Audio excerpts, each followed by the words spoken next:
Les souverainistes, aujourd'hui, sont devant un champ de ruines.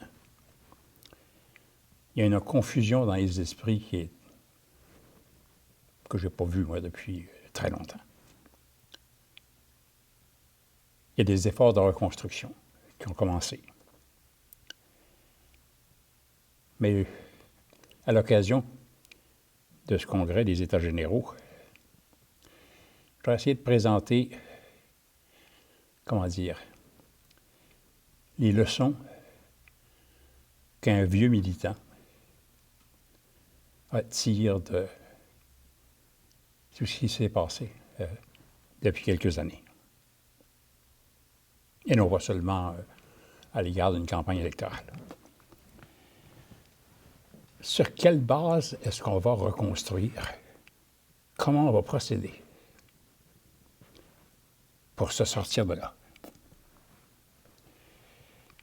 D'abord et avant tout avec des idées claires. On ne peut pas nager indéfiniment dans l'ambiguïté. Ça n'est pas vrai que les gens vont accepter de s'embarquer dans une orientation politique, dans des orientations de la société, appelées par des gens qui n'ont pas l'air de savoir où ils veulent aller. La politique, ça se fait avec des idées claires.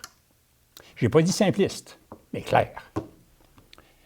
La première de ces idées-là, pour des souverainistes, c'est de savoir ce qu'on veut. Et ça n'a pas l'air d'être aussi évident que ça, surtout à la lumière de ce qui se dit ces jours-ci. La souveraineté, est-ce qu'on veut la souveraineté ou l'indépendance, comme on voudra, là?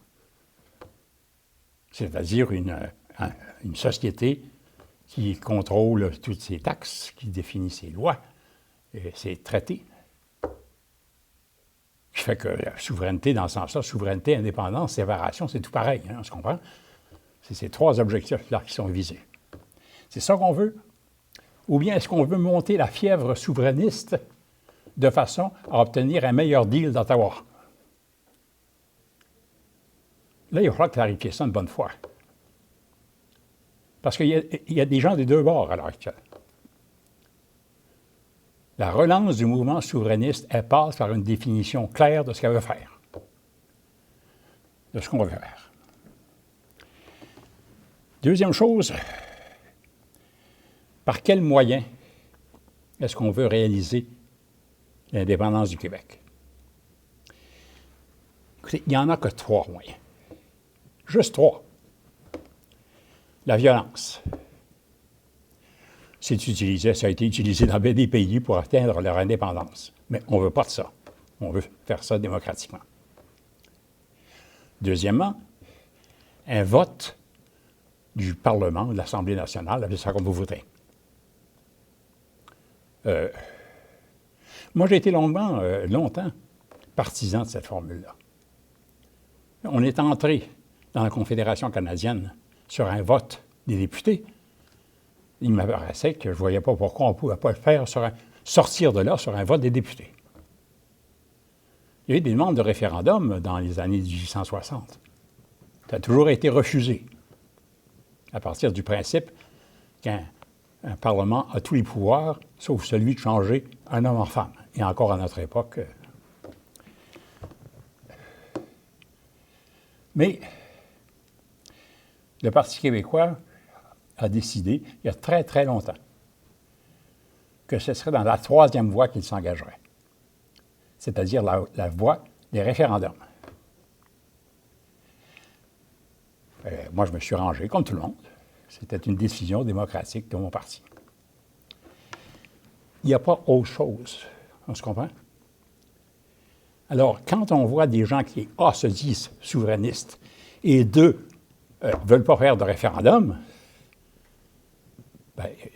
quelle conclusion est-ce qu'on peut en tirer? C'est qu'ils n'en veulent pas de la souveraineté. Soyons très clairs là-dessus. Troisièmement, on reconstruit avec des mouvements souverainistes ou bien par un parti politique.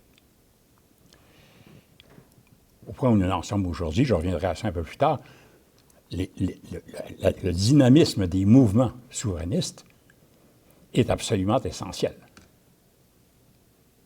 Parce que du côté de la politique, on est dans une confusion totale. Mais il ne faut pas jamais oublier qu'on ne peut pas changer les choses sans passer par la politique. Toute l'action que dans des mouvements à l'heure actuelle on mène doit aboutir à faire en sorte que l'action politique, parlementaire, aboutisse au résultat. Sans parti politique, ça ne se fera jamais. Ben, ça va toujours se faire par une révolution, mais on n'en veut pas. Admettons que les plus récalcitrants acceptent l'idée d'un référendum. Le débat sur la date. Est-ce que ce sera dans un premier mandat? Est-ce que ce sera... Ce débat est ridicule. Quand est-ce qu'on fait un référendum? Bien, on fait un référendum quand on est prêt, d'abord. On s'est préparé à ça, puis on se juge prêt à le faire. Puis deuxièmement, quand les circonstances s'y prêtent, ça va de soi. Pourquoi j'ai, au référendum, à la campagne électorale de 1994, pourquoi est-ce que j'ai dit, j'ai dit plusieurs fois, repensez-y, si vous votez pour le Parti québécois, vous savez que dans les 8 ou 10 mois, il y aura un référendum pour réaliser la souveraineté du Québec. Pas pour négocier, pour la réaliser. Si ça vous fait hésiter, votez pas pour nous. Mais c'est ça que, si vous votez pour nous, il faut vous attendre, c'est ça qui va se produire. Pourquoi j'ai fait ça? Ça faisait 4 ans qu'on se préparait. 4 ans qu'on regardait toutes les orientations possibles. On a fait énormément d'études. Comme parti d'opposition, on s'entend bien. Toutes les études qu'on pouvait faire là, quant à l'avenir immédiat avaient été faites. On savait où on s'en allait. Donc, on pouvait dire oui, un référendum là, dans l'immédiat.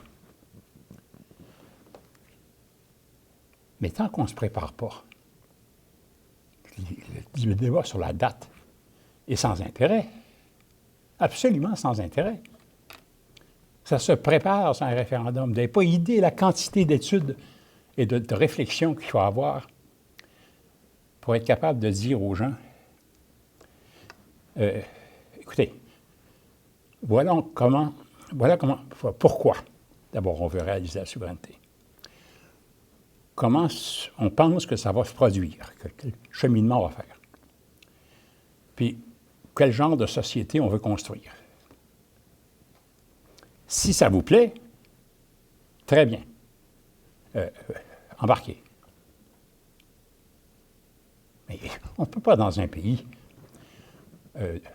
très développé comme le nôtre, dire aux gens, ben, écoutez, votez pour nous, puis après ça, on va voir. Ou bien votez pour nous, mais on n'est pas trop certain des prochaines étapes. Sauf qu'on va faire, on ne fera pas de référendum avant une date aussi reculée que possible. On finit par passer pour des hypocrites. Les gens ont besoin de savoir où on veut les amener. Dernière idée, qui n'est pas claire du tout, mais qu'il faut clarifier, c'est cette question de l'utilisation des fonds. Ça revient tout le temps, ça. L'utilisation des fonds publics quand les élus souverainistes arrivent au pouvoir. Ça fait maintenant presque 20 ans que à peu près tous ceux qui se succèdent à la direction du Parti québécois disent « jamais on n'utilisera de fonds publics ». Ils sont très cohérents avec eux-mêmes. Après tout, si, à l'occasion d'une élection, on ne demande pas un mandat pour réaliser la souveraineté. C'est bien sûr, quand on arrive au pouvoir, on n'a pas le mandat qu'on leur va demander. Et donc, ce serait tout à fait abusif d'utiliser des fonds publics pour faire avancer la cause de la souveraineté. On n'aura pas le droit, on leur va demander. Mais à l'inverse, avec le genre d'attitude qu'on a eue en 1994, au moment de l'élection du Parti québécois au pouvoir, là, la dernière fois, on demandait explicitement un mandat, comme je l'ai expliqué tout à l'heure. Une fois arrivé au pouvoir, on a utilisé toutes les ressources d'un gouvernement et de l'administration de ce gouvernement pour faire avancer la cause souverainiste. C'était dans notre mandat pour lequel on avait été élu. Bien sûr qu'on utilisait à ce moment-là l'appareil gouvernemental. Ça allait de soi. Alors, il faut se comprendre, là. On ne peut pas rester dans le vague, pas demander de mandat, puis à côté de ça, puis demander à ceux qui ont fait ça d'utiliser des fonds publics. Ils n'auraient pas le droit. Ah, donc, il faut être clair. Si on s'en va en élection, il ne faut pas chercher à tatouiner et à tourner autour du pot. Il va arriver un moment donné où un Parti québécois reconstitué, réorganisé, va exiger d'utiliser, de demander un mandat explicite et clair aux électeurs de réaliser la souveraineté du Québec.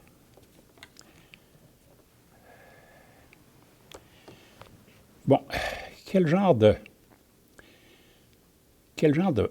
parti, puisqu'il faut passer par un parti politique, quel genre de parti est-ce qu'on va essayer de reconstruire?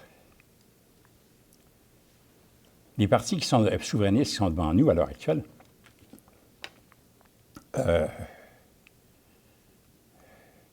n'ont pas réussi à s'unifier de quelque façon que ce soit. Le vaisseau amiral, le Parti québécois,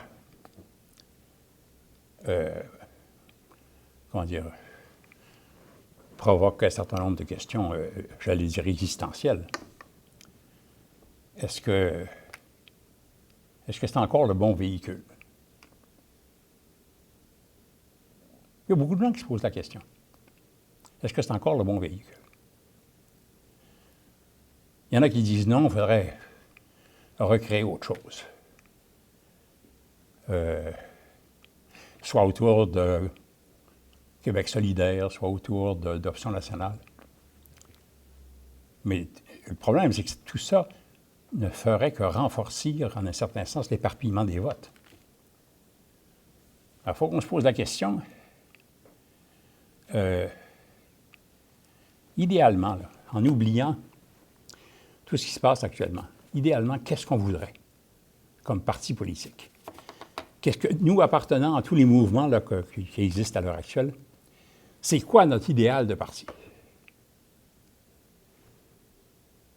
Et forcément, on ne peut pas éviter une sorte de nostalgie. Il ne faut pas être nostalgique pour le plaisir de l'être, mais enfin, il faut en tirer des leçons du passé, du Parti québécois de ses origines.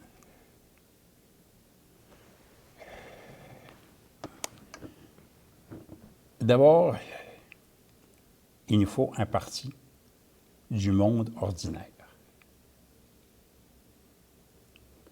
Ça paraît simple, élémentaire, mais c'est ça. Notre chance, nous, elle n'est pas dans la division pour atteindre notre objectif. Elle n'est pas dans la division. Notre chance, elle est dans l'harmonie. Il faut que le monde ordinaire se retrouve dans ce parti-là. Ça ne veut pas dire que ce n'est pas un parti de discussion. Au contraire. On vit dans une société que René Lévesque, autrefois, définissait du genre un trou, une clé, une serrure, un trou, une cheville, un problème, une solution. La Révolution tranquille s'est faite sur cette base-là. On parle d'un modèle québécois. Le modèle québécois, ça, c'est une invention des journalistes et des professeurs de sciences politiques 20 ans après l'événement.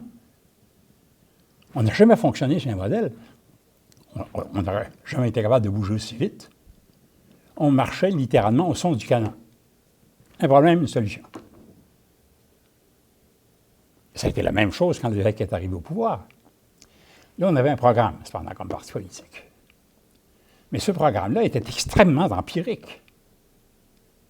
On ne favorisait pas un groupe de la société plutôt qu'un autre groupe. Ça s'est vu d'ailleurs dans les premières années. Remarquable, ces sommets économiques et sociaux, où littéralement tout le monde contribuait. Tous les syndicats étaient là, mais toutes les associations patronales étaient là aussi.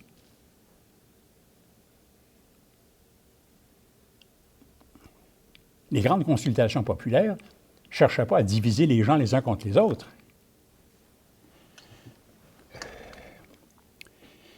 Deuxièmement, il faut que ce parti politique redevienne la propriété de ses membres. Depuis quelques années, là, comment dire, la dérive est complète. On ne comprend plus ce que c'est, là, que les organisations de comté sont devenues simplement des machines à ramasser de l'argent. Il n'y a plus... le dernier congrès du Parti québécois, c'était le premier en 6 ans. En 6 ans. Donc, participation des membres absolument négligeable. Ça, écoutez, c'est mortel. Un parti politique doit être enraciné partout. Puis il faut le respect des membres, le respect de leurs débats, le respect des conflits qui, à un moment donné, apparaissent. À cet égard-là, vous savez, René Lévesque nous a appris une leçon d'humilité il y a plusieurs années de ça. Un congrès du Parti québécois avait abouti à quelques résolutions que l'évêque ne pouvait pas accepter. En lui-même, en son âme et conscience, il ne pouvait pas accepter ça. Mais il refusait d'aller, ce qui a été fait depuis quelque temps, d'aller devant les journalistes à la fin du congrès et puis de dire, bon, ben, je ne suis pas capable de vivre avec ces résolutions, avec ces propositions, donc je les annule. Il a donc organisé un référendum auprès des membres pour leur demander de l'autorisation de défaire ces résolutions que le Congrès venait de passer. Et il a gagné, bien sûr. C'est quelle leçon d'humilité et de respect. On ne peut pas passer son temps à considérer les membres comme simplement de la main-d'œuvre pour coller des enveloppes, pour actionner, lancer des messages sur les médias sociaux. Bon. Ça me paraît tout à fait essentiel. Il faut rebâtir dans cet esprit-là.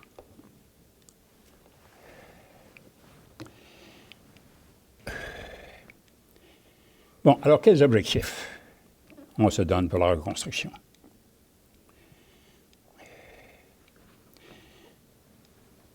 D'abord, il faut essayer de redéfinir ce qu'on veut.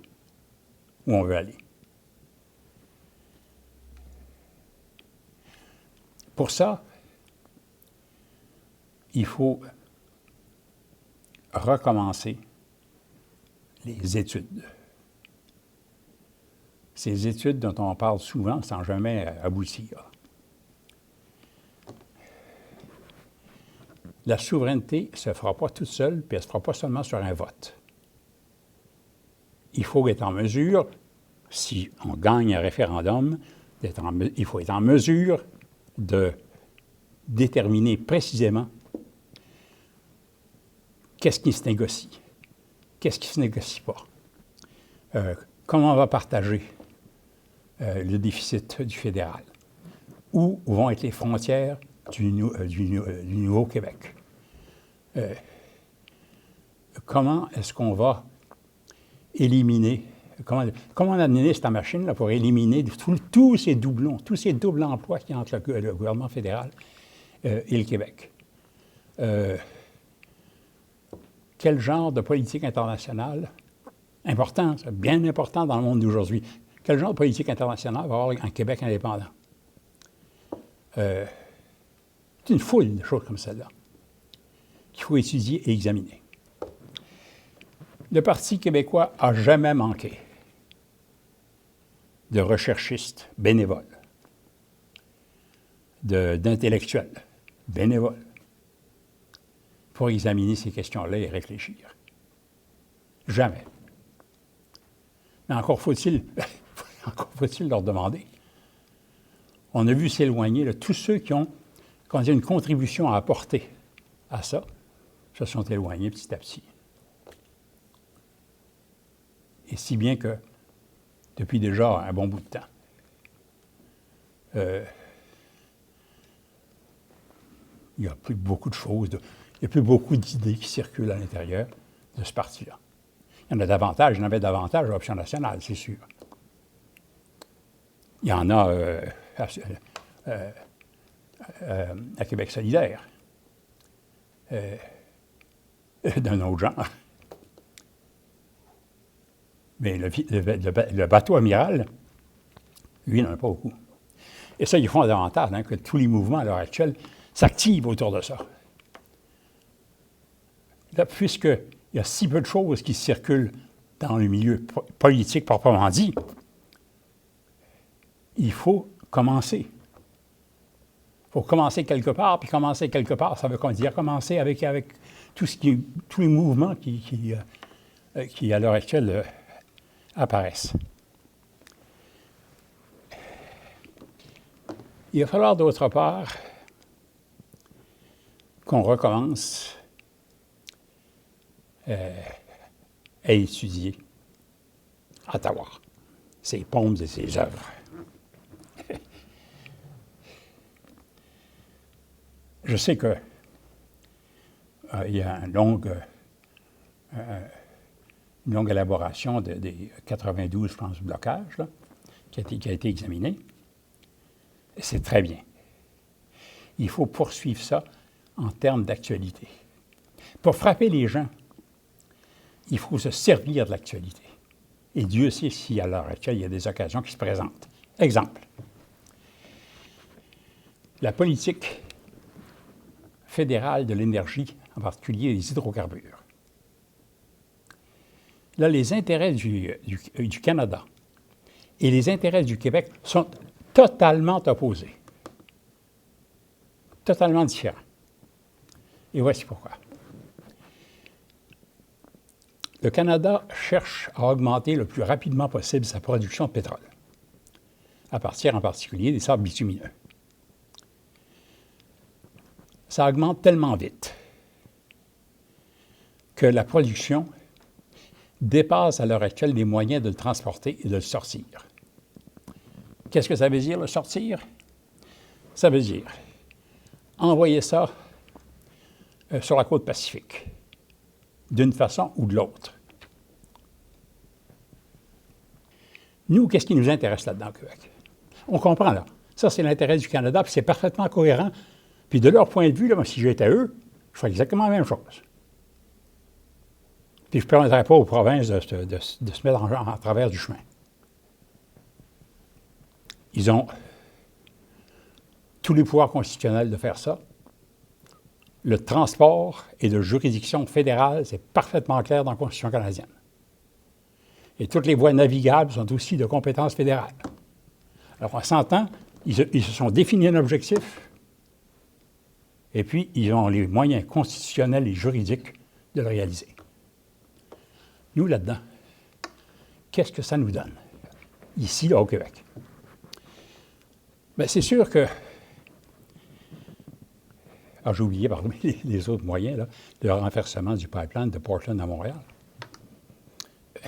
Il faut ajouter à la liste. Qu'est-ce que ça nous donne, à nous, Québécois? Bien, il y a une chose intéressante, c'est que ce serait, à l'heure actuelle, Montréal importe tout son pétrole brut de l'étranger. Ce serait pas mal si d'avoir une seconde source, qu'on soit complètement dépendant de ça, et qu'on ait une autre source venant de l'Ouest canadien. Ça, c'est tout à fait compréhensible. C'est dans notre intérêt. À part ça, voulez-vous bien me dire ce que ça représente comme intérêt économique pour les Québécois, le tuyau qui va aller au port de chargement de pétrole à Gros-Cacuna? Une poignée d'emplois, presque rien. Ça, c'est tout automatisé maintenant. Il n'y a pas d'emploi là-dedans, il n'y a aucun intérêt. Alors, on n'a pas d'intérêt économique, puis on prend tous les risques écologiques. Mais c'est absurde. Et c'est vrai de beaucoup des exemples que je vous ai donnés. Il y a quelque chose de... À quoi ça nous sert, tous ces projets-là? Réponse, à rien.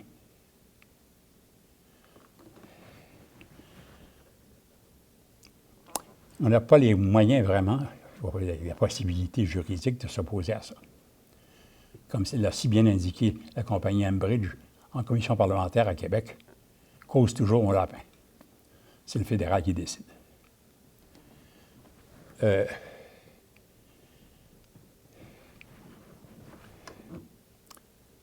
Ceux qui ont le pouvoir, ils ne s'embarrassent pas de nuances.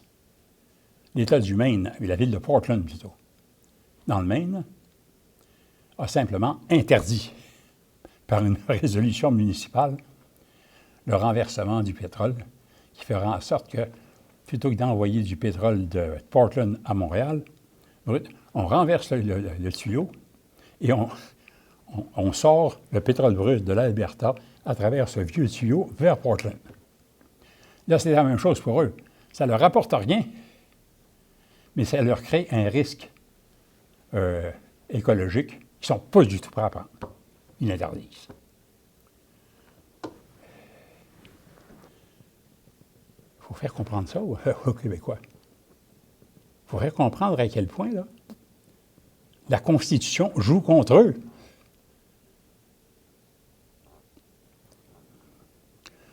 On ne peut pas vraiment s'en sortir dans ce cadre-là.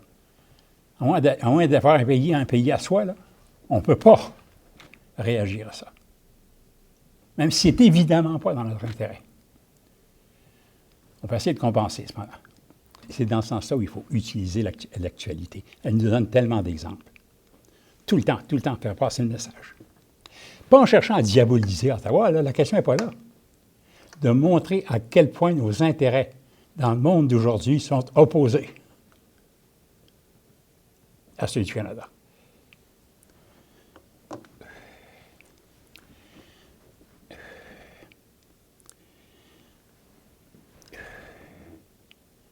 Ça m'amène au rôle de tous ces mouvements souverainistes, du Conseil de la souveraineté, de Cap sur l'indépendance, enfin, de tous ces mouvements qui se sont développés, jusqu'à ce que Bon, on est reconstruit sur le plan politique. Quel rôle doivent-ils jouer? D'abord, c'est clair qu'il faut qu'ils entretiennent comment dire, autant qu'ils le peuvent, une certaine ferveur souverainiste chez les souverainistes eux-mêmes, qui sont encore une fois dans un état de désarroi terrible, chez certains en tout cas. Maintenir la flamme. Mais d'autre part, c'est recommencer des opérations limitées et les gagner. Il faut que tous ensemble, on redonne l'image, on dit en anglais, de winners. À l'heure actuelle, nous sommes toujours en anglais des losers, dans l'esprit de bien des gens. Il faut retrouver le goût des victoires. Oh, peut-être petites, en commençant. Mais qui indique qu'on est prêt à une sorte de résurrection, de reconstruction des instruments dont on ne peut pas se passer pour réaliser, on ne peut pas se passer pour réaliser nos objectifs. Merci et bon congrès.